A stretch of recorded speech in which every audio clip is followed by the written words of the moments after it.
Bonjour et bienvenue sur j'aicompris.com. Alors l'objectif de cette vidéo, c'est de s'entraîner à simplifier des fractions. Donc maintenant, comme d'habitude, appuie sur pause, essaye de faire tout seul cet exercice et on se retrouve juste après pour la correction. Donc allons-y, corrigeons cet exercice. Alors déjà, simplifier une fraction, ça veut dire quoi? Comme son nom l'indique, simplifier, ça veut dire qu'on veut la rendre plus simple. Et comment on peut faire? Eh bien, on s'arrange pour que les nombres ici et là, soient plus petits. Et comment on peut faire pour avoir des nombres plus petits? Eh bien, je vous l'ai rappelé ici, on ne change pas une fraction lorsqu'on divise en haut et en bas, attention, par un même nombre.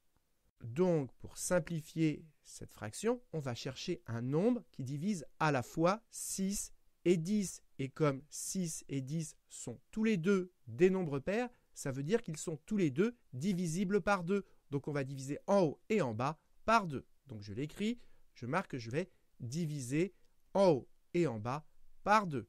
Et c'est important que ce soit le même nombre en haut et en bas par lequel on divise.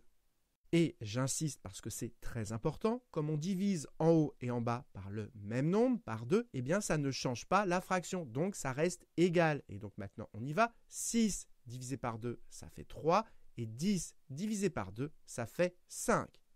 Donc voilà, on a simplifié la fraction, on a bien des nombres plus petits. La question maintenant c'est est-ce qu'on peut encore simplifier?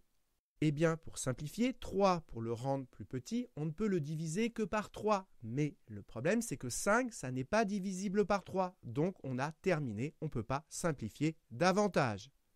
Passons au petit b, toujours pareil. Pour simplifier cette fraction, on cherche un nombre qui divise à la fois 30 et 100. Et comme 30 finit par 0 et que 100 également, eh bien ça veut dire que ces deux nombres, ils sont divisibles par 10. Et donc, on va diviser par 10 en haut. Et si on divise par 10 en haut, pour compenser, il faut diviser par 10 en bas, par le même nombre. Donc, on y va. 30 divisé par 10, eh bien, ça fait 3. Et 100 divisé par 10, eh bien, ça fait 10. Donc voilà, on a simplifié notre fraction. Les nombres sont bien plus petits. La question, c'est est-ce qu'on peut encore simplifier? Mais si on veut rendre 3 plus petit en divisant, eh bien, la seule possibilité, c'est de diviser par 3. Mais le problème, c'est que 10 n'est pas divisible par 3. Donc, on ne peut pas simplifier davantage. On a terminé.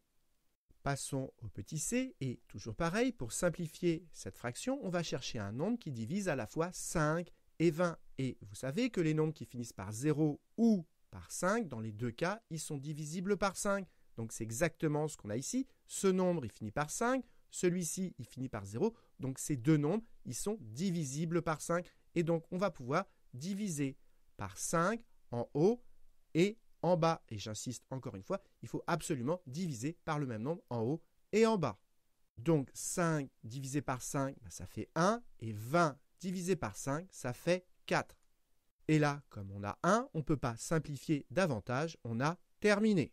Donc voilà, cette vidéo est finie. J'espère que vous avez bien compris. Et surtout, retenez que pour simplifier une fraction, eh bien, pensez à diviser en haut et en bas par un même nombre. Et pour trouver ce nombre, eh bien, pensez à utiliser les critères de divisibilité.